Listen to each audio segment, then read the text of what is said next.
आज पूरा देश और दुनिया अंतर्राष्ट्रीय महिला दिवस मना रही है। हर साल 8 मार्च को ये दिन महिलाओं के साहस, संघर्ष और योगदान को सम्मान देने के लिए मनाया जाता है।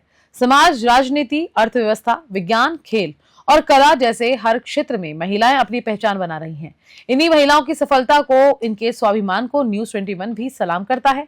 ऐसी ही कुछ महिलाओं से न्यूज 21 ने खास बातचीत की। आइए आपको भी सुनाते हैं। आज पूरा देश महिला दिवस मना रहा है। ये दिन है महिलाओं के आत्मसम्मान का, उनके अभिमान का, उनके स्वाभिमान का। तो ऐसे ही कुछ स्वाभिमानी और स्वावलंबी महिलाएं हमारे साथ में मौजूद हैं। उनसे एक एक करके हम बात करेंगे। मैम, सबसे पहले तो बहुत बहुत स्वागत और बधाई इस महिला दिवस की। जैसा कि हम ये देख रहे हैं, पूरा देश महिलाओं के आत्मसम्मान में, उनके स्वाभिमान के लिए, और जो महिलाएं स्वावलंबी हुई हैं और न सिर्फ अपने लिए बल्कि और भी कई लोगों के लिए प्रेरणादायक काम वो कर रही हैं, उनके लिए ये दिवस मनाया जाता है ताकि और भी महिलाएं इससे प्रेरित हो सके। आपकी क्या स्टोरी है और आपने क्या क्या किया है? मैं एक फ़िटनेस ब्रांड को रिप्रेजेंट करती हूँ। फ़िटनेस, जब मैं सीए कर रही थी तो मेरा मन किया कि नहीं, मुझे सीए नहीं करना, मुझे पढ़ने में ऐसा इंटरेस्ट नहीं था। तो आई जस्ट बिकम कि मैं एक जिम में लोगों को ट्रेनिंग दूँ। तभी मैंने जिम में लोगों को ट्रेनिंग किया तो लोगों को ही था कि एक तरफ आप चार्टर्ड अकाउंटेंट बन रहे हो, एक तरफ आप सीए और एक तरफ आप जिम ट्रेनर बन रहे हो। तो दोनों की रेपुटेशन में दिन रात का अंतर था। तो सब लोगों को ये लग रहा था कि नहीं, you should not be a gym trainer. पर तभी मैंने जिम ट्रेनिंग दी, मैंने मल्टीपल अवार्ड्स लिए। उसके बाद मैंने खुद का जिम खोला और मल्टीपल फ्रेंचाइजीज़ खोली। Recently I am importing gym equipments from China, Japan and multiple countries, और हम लोग एक्सपोर्ट भी कर रहे हैं। तो ये जो मेरी जर्नी है, एक जिम ट्रेनर से इम्पोर्टर एक्सपोर्टर तक गई है।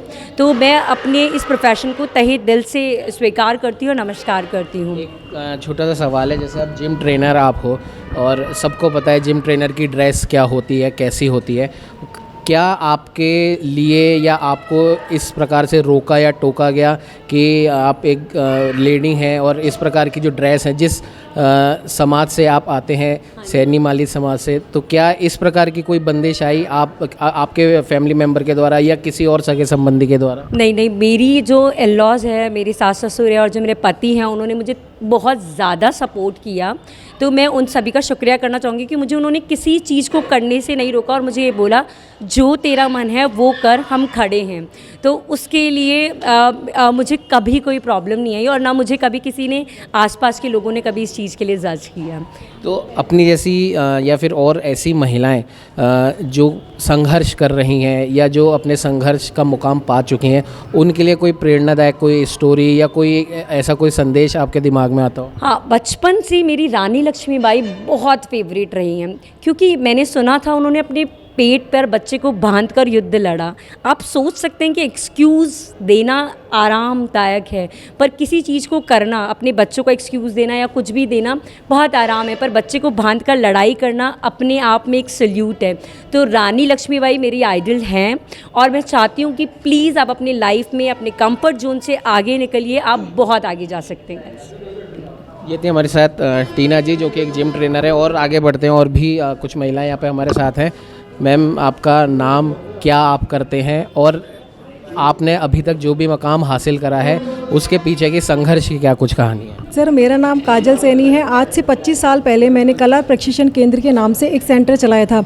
उसमें मैंने 400 से 500 महिलाओं को प्रशिक्षित किया था, अलग अलग वर्ग क्षेत्र, अलग अलग कलाओं में। यह जर्नी मेरी शुरू होते होते फिर मेरी शादी के बाद ये जर्नी मेरी रुक गई थी। रुकने के बाद मुझे लगा कि हमने जो मुकाम खुद हासिल किया है और हमने जिस तरह से पहले महिलाओं को ट्रेनिंग दी है, आज हमें वापस से अपने उस मुकाम को हासिल करना है। मैंने वापस से कम बैक किया, बच्चे बड़े हुए, मैंने घर को संभालते संभालते वापस से मैंने एक बहुत बड़े लेवल पे अपना इवेंट आज यहाँ ऑर्गेनाइज़ किया है और वह बहुत ही सक्सेसफुल रहा है। और आगे भी मेरी यही है कि मैं इसी तरह से अपने समाज की महिलाओं को जोड़कर उनको अपने घरों से निकाल कर, जो अपने लिए टाइम दे ही नहीं पाती है, वो घरों में इतनी व्यस्त रहती है, तो मैं चाहती हूँ कि वे भी घरों से निकल करके अपनी कला को पहचाने, अपनी कला को मंच पर लाएं और ताकि उनको पूरा देश, समाज हमारा उनको फॉलो करे। धन्यवाद सर। कोई एक ऐसा प्रेरणादायक स्टोरी आपके संघर्ष को लेकर हो या किसी और ऐसी महिला का संघर्ष याद अगर आपको आ रहा हो जो आप बताना चाहें? हाँ, मैंने एक मतलब बहुत साल पहले जब मैं घर से बाहर निकल के काम करती थी तो मुझे बहुत कुछ सुनना पड़ता था कि आज 25 साल पहले कहाँ लड़कियों को इतना घर से निकलने देते थे, तो कि लड़की है इसको थोड़ा घर में ही रहने दो, क्या बाहर निकालते हो। तो मैंने जो मेरी एक गुरु हैं उनको देखा कि वो घर में और पड़ोसियों के सुनने के बाद भी वो अपना कार्य निरंतर करती रहती थी।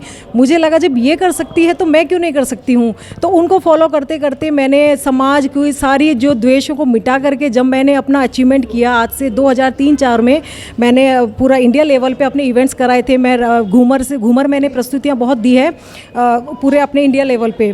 तब जाकर जब मुझे ये सक्सेस हासिल हुई तब मुझे लगा कि ठीक है, अगर मन में ठान लो ना तो वो हम कर सकते हैं। और आप बिलीव नहीं करोगे, 17 साल के गैप के बाद मैंने वापस से अपने आप को उतने ही मतलब उसी लेवल पे अपने आप को लेकर के आई हूँ। और अब ये सिलसिला, ये कारवां रुकेगा नहीं, अभी चलता रहेगा। धन्यवाद। ये कारवां रुकना भी नहीं चाहिए, जैसा कि काजल जी ने बताया 25 साल का एक लंबा संघर्ष इनका रहा और आज उसी 25 साल के संघर्ष की जो कहानी है उसी की बदौलत कहीं ना कहीं काजल जी ने आज ये मुकाम पाया है। और भी कुछ महिलाएं हमारे साथ हैं। मैम, आपका नाम और आपकी क्या स्टोरी है? मेरा नाम पूजा विनीत है और मैं founder of Vastresha brand, clothing brand है जो पूरा वुमेंस एथनिक वेयर बनाता है। उसका मैंने अभी रिसेंटली लॉन्च किया है। मैं इस फील्ड से कभी थी नहीं, मैंने पहले मेरा मास्टर ऑफ साइंस किया बट फिर सडन फील्ड चेंज हो गया तो लगा कि ठीक है इसमें इंटरेस्ट है, मैंने आगे किया, मास्टर्स किया फैशन डिज़ाइनिंग में। उसके बाद अभी कंटिन्यू मैंने मेरा ब्रांड लॉन्च किया है और सक्सेसफुली लॉन्च हुआ है। अब आगे देखते हैं, जो भी होगा होपफुली सब अच्छा ही होगा। कोई एक ऐसा वाकया आपके स्टोरी से जुड़ा हुआ या किसी और की स्टोरी से जुड़ा जो आप बताना चाहती हैं ताकि और भी महिलाएं अपने पैरों पे खड़े हों?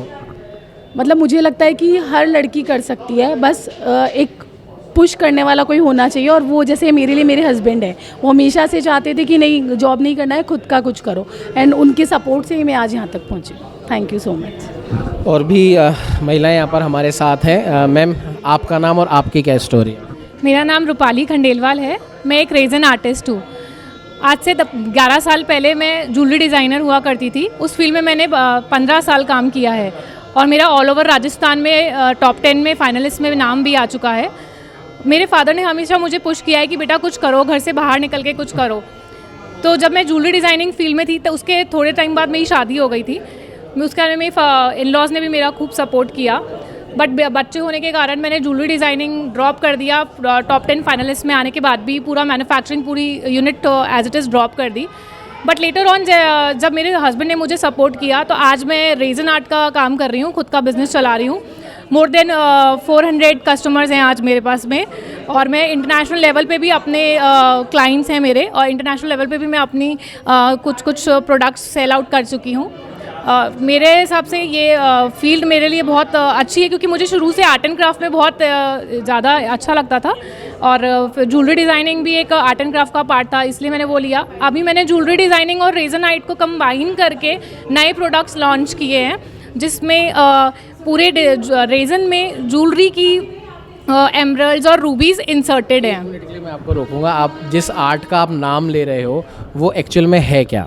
रेजन आर्ट एक केमिकल होता है रेजन, वो एकदम फ्लोई फॉर्म में होता है। जब अपन उसको मिक्स करते हैं तब वो एकदम सॉलिड फॉर्म में हो जाता है। उसमें बहुत ज़्यादा मतलब अलग अलग वैरायटी होती है, अपन बहुत कुछ चीज़ें बना सकते हैं। उससे फर्नीचर भी बनता है, उससे वार्डरोब्स भी बनी जाती है और उससे डिस्प्ले प्रोडक्ट्स भी बनाए जाते हैं, गिफ्टिंग प्रोडक्ट्स भी बनाए जाते हैं, ज्वेलरी भी बनाई जाती है। कुछ 3D प्रिंटिंग से मिलता है? 3D प्रिंटिंग बिल्कुल भी नहीं है, ये पूरा हाथ का काम है।